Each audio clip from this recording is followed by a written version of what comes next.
I've spent a lot of money on my various short films over the years, and I'm gonna be honest, the films where I've spent the most and had a bigger budget, I actually like a lot less than the films where I've had little to no budget at all. As I'm gearing up to direct my next short and we're kind of in the pre-production phase and I'm looking back through my catalog of other short films, I was kind of just noticing a little bit of a trend, and it's something that I wanted to talk about today, where I was looking back at like, okay, what are my favorite films that I've done? And my favorite films being like After Hours, The Strangers, Roadside, Hold'em, all of those films were done on a very small budget. And all of my films have always been self-funded. I've always paid for my own films, to make my own short films. This is the first time going into this next film, Late Fees, where I'm actually been given a budget and my film has been funded by someone else, which is an amazing thing, and I'm very excited and happy about. But yeah, I guess I say all that to say, like, a lot of times as filmmakers we're like, right, like, oh, as soon as we get that big budget, we get that money, like, and we get a big budget, we can do really cool things, and I'm gonna make the best film ever, I'm gonna make the best music video ever, whatever it is, right? Like, we equate like a bigger budget and money to being the thing that's gonna make our project great.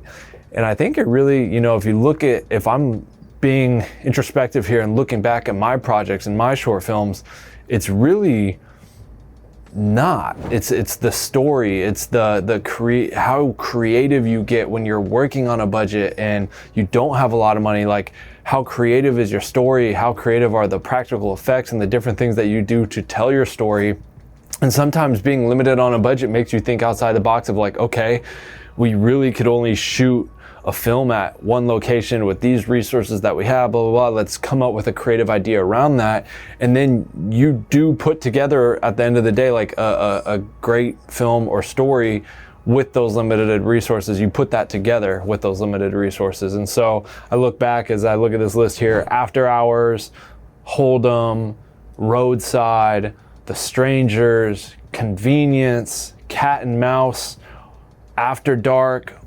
All of those films at most was like a $5,000 budget. And then a lot of those were done for, you know, $1,000 or less, or $2,000, really just friends coming together, scrapped together. We may have rented like a set of lenses, some lighting, some, you know, props. But at the end of the day, like, all of those films are like a $5,000 or less budget, which is small when you're trying to put together like a full film or a project. And so, I don't know, it just got me thinking, like, as I go into this next film, to just be cognizant of that and really focus on like the story and the creative elements of it, and how do we really make the story shine? How do we get creative with the different camera angles and the shot selection and what we're trying to say, and put it on screen and not rely, sorry, there's a train going through the back, not get so caught up in like the budget and the dollar signs, because I think often, you know, I'm guilty of it. Like, even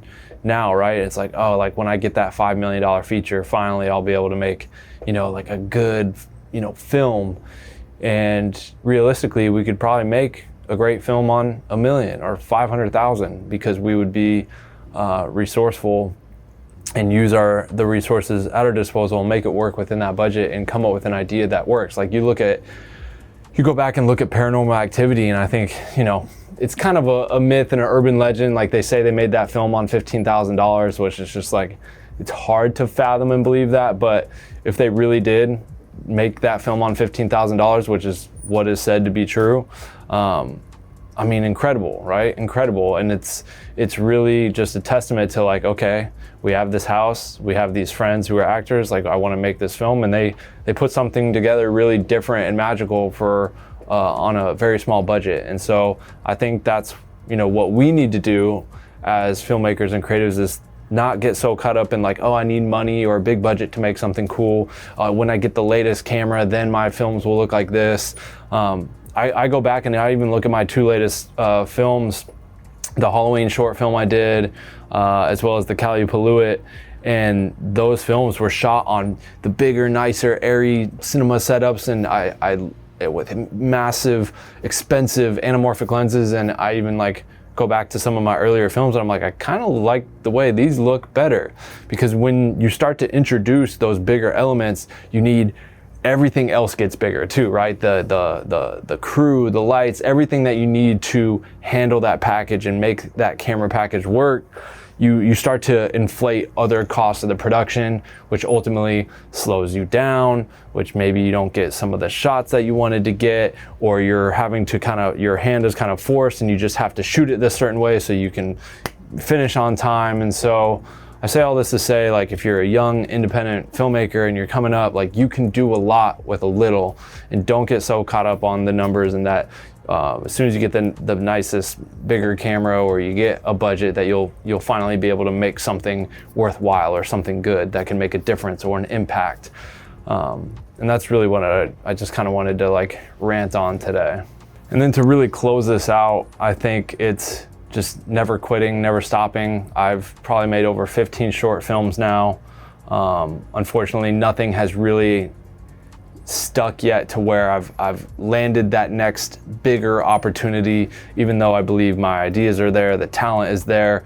That opportunity just hasn't been placed in front of me yet, or I have yet to chase it down. A lot of people, want to make excuses and wait, it's lucky that they got this opportunity, or it hasn't happened to me yet, when a lot of times you have to go create that, right? And for me, an opportunity in which I created is me getting this film funded, like me funding and shooting my short film time and time again, and building up this horror film contest has led to this opportunity of this company funding this film, and hopefully my next 2 films as well.